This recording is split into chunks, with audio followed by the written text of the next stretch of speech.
پڑھتے ہو بے چین حبیب ہوتا ہے، کانٹا تمہیں چبھتا ہے بے چین حبیب ہوتا ہے، کیس تم پر ہوتا ہے بے چین حبیب ہوتا ہے، بے قرار حبیب ہوتا ہے۔ اب ایک بات میں کہوں، جب تم قرآن کو مانتے ہو تو بتاؤ دوسرے مسلمان کو پریشان کیوں کرتے ہو، دوسرے مسلمان کو تکلیف میں کیوں ڈالتے ہو؟ کیونکہ اللہ تو کہہ رہا ہے عزیز علیہ ما عنتم، کہ تمہارا تکلیف میں پڑنا میرے محبوب کو بے چین کر دیتا ہے، بے قرار کر دیتا ہے۔ ارے کم سے کم یہ سوچ کر لوگوں کو ستانا چھوڑ دو کہ میں کسی مسلمان کو ستاؤں گا، لیکن رسول اللہ گنبد خضرا میں بے چین ہو جائیں گے، حضور تڑپ جائیں گے، حضور بے قرار ہو جائیں گے۔ اللہ اکبر، کم سے کم مسلمانوں کا منہ مت دیکھو، اپنے نبی کا تو منہ دیکھو، اپنے آقا کا تو چہرہ دیکھو، حضور کا تو رخ انور دیکھو۔ اللہ اکبر، اگر واقعی تمہارے دلوں میں عشق رسول ہے تو یہ سوچو، اگر میں کسی پہ کیس کر کے اس کو کورٹ کے چکر لگواتا ہوں، چکر وہ لگاتا ہے، بے چین مصطفیٰ جان رحمت ہوتے ہیں،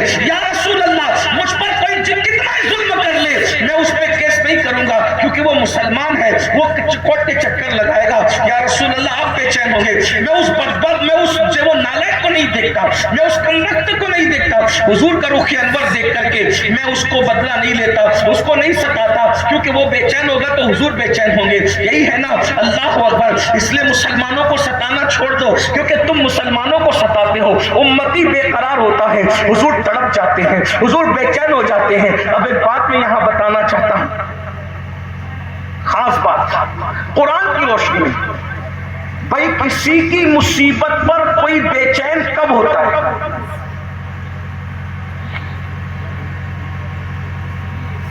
بات کروں نا، حق تو نہیں ہے، سمجھ میں آ رہی ہے نا، مشکل تو نہیں ہو رہی؟ کسی کی مصیبت پر کوئی بے چین کب ہوتا ہے؟ اللہ نہ کرے، 1000 بار نہ کرے، کروڑ بار نہ کرے، کروڑ بار اللہ کبھی نہ کرے، کبھی نہ کرے۔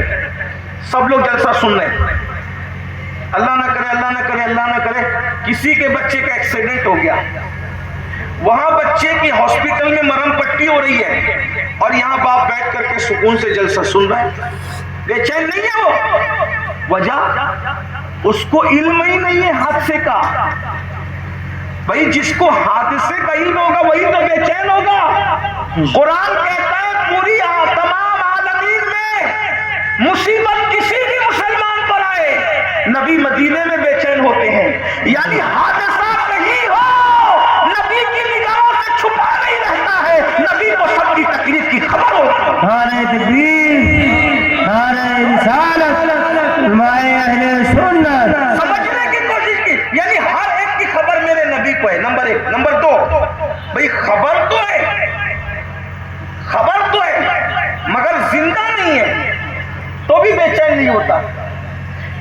ایک بندہ ہے مر کے پڑا ہوا ہے، اس کا بیٹا اس کی بیوی اس کے پاس خوب رو رہے، خوب رو رہے، خوب رو رہے، اس پہ کوئی اثر پڑتا ہے؟ بے چینی ہوتی ہے؟ نہیں، مر گیا۔ خبر ہے کہ میرا بچہ رو رہا ہے، تڑپ رہا ہے، بلک رہا ہے، مگر وہ بے چین نہیں ہوتا، کیونکہ مرنے والا بے حس ہو جاتا ہے۔ بے چین وہی ہوگا جو زندہ ہوگا۔ تو قرآن بتا رہا ہے میرا محبوب تمہارے حادثوں پر بے چین ہوتا ہے، مطلب نبی کو مردہ مت کہنا، نبی زندہ اسی لیے تو بے چین ہوتے ہیں، اسی لیے تو بریلی کا کلندر کہتا ہے تو زندہ ہے واللہ، تو زندہ ہے واللہ، میری چشم عالم سے چھپ جانے۔ نعرہ تکبیر۔ تیسری بات، معلوم بھی ہے، زندہ بھی ہے، پھر بھی بے چین نہیں ہوتے۔ اللہ نہ کرے، یہ بات بھی اللہ نہ کرے کہ کسی ملک میں بم دھماکہ ہوا، میں نے تم کو بتایا یا تم کو پتا چل گیا وہ فلاں فلاں ملک میں، XYZ ملک میں بم دھماکہ ہوا، تم پہ کوئی اثر ہی نہیں پڑا۔ کیوں؟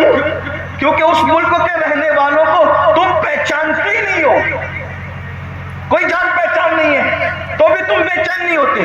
بھائی جان پہچان بھی تو ضروری ہے، محبت بھی تو ضروری ہے، جان پہچان نہیں، محبت نہیں تو بے چینی نہیں۔ اللہ فرما رہے عزیز علیہ ما عنتم، تمہاری مصیبتوں سے حبیب بے چین ہوتے ہیں، معلوم بھی ہے محبوب کو، زندہ بھی ہے محبوب، اور محبوب تم کو پہچانتے بھی ہے اور تم سے محبت بھی کرتے ہیں۔ اپنا مقام تو سمجھو، اللہ کے محبوب کے تم محبوب ہو۔ اب کلمہ پڑھ لیا، مسلمان ہو گئے، تو اللہ کے محبوب نے تم کو اپنا محبوب بنا لیا۔ اب قرآن آگے کہتا ہے حریص علیکم، جب اللہ تم پہ کوئی انعام کرتا ہے، کرم کرتا ہے، تو یہ محبوب تمہارے بھلا چاہنے میں بڑے حریص ہیں. اللہ جو دے اس پہ وہ رکتے نہیں، مزید طلب کرتے، اور دے اور دے اور دے اور دے. امت کے لیے حضور حریص علیہ، تم پہ مہربان. حضور علیہ السلام بڑے حریص ہے تمہارا بھلا چاہنے میں، وہ تمہاری بھلائی میں بڑے حریص ہے. اور پھر اب بات آ رہی ہے یہاں جہاں وجد کرنے کو جی چاہتا ہے. بالمؤمنین رؤوف الرحیم، اور میرا حبیب مومنوں پر کمال مہربان مہربان. میرا حبیب مومنوں پر کمال مہربان مہربان. یعنی اب جو حضور کا امتی ہے اس پر حضور رؤوف بھی ہے اور رحیم بھی ہے. امام اہل سنت نے کنز الایمان شریف میں ترجمہ کیا مومنوں پر حضور کمال مہربان مہربان. یعنی ایک ماں اپنے بچے سے جتنا پیار نہیں کرتی اس سے زیادہ حضور اپنی امت سے پیار کرتے ہیں. ایک باپ اپنے بچے سے جتنا پیار نہیں کرتا اس سے زیادہ حضور اپنی امت سے پیار کرتے ہیں. حضور کتنا امت سے پیار کرتے ہیں. اب دو باتیں رکھ کر اپنی بات اختتام کو پہنچاؤں. حضور کتنا پیار کرتے ہیں امت سے. حضرت موسیٰ علیہ السلام، توجہ کریں، حضرت موسیٰ علیہ السلام پر جب وہ 70,000 پردوں سے ایک تجلی دیکھتے ہیں بے ہوش ہو جاتے ہیں، خود کو بھول جاتے ہیں، خود کو فراموش کر دیتے ہیں اور بے ہوش ہو کے زمین پر آتے ہیں. یعنی 70,000 پردوں کے پیچھے سے ایک تجلی دیکھی تو حضرت موسیٰ علیہ السلام خود کو بھول گئے، بے ہوش ہو کے زمین پہ گر گئے. اللہ اکبر. لیکن یہ میرے اور تمہارے آقا ہے. قرآن کہتا ہے ثم دنا فتدلا فکان قاب قوسین او ادنا، کہ میرا حبیب اتنے قریب ہوا کہ 2 کمان یا اس سے بھی کم کا فاصلہ رہ گیا. اللہ کو دیکھا، ٹکٹکی باندھ کے دیکھا. کس طرح دیکھا؟ اللہ اکبر. ما زاد البصر وما طغى. اللہ کو دیکھا، اپنی آنکھوں سے دیکھا، ٹکٹکی باندھ کے دیکھا، پلکیں جھپکی نہیں، آنکھ جھپکی نہیں، پلک جھپکی نہیں، دیکھا. صاحب معالج لکھتے ہیں اللہ کو دیکھ رہے تھے، باتیں ہو رہی تھی. کیا باتیں ہو رہی تھی؟ فَأَوْحَى إِلَىٰ عَبْدِهِ مَا أَوْحَى.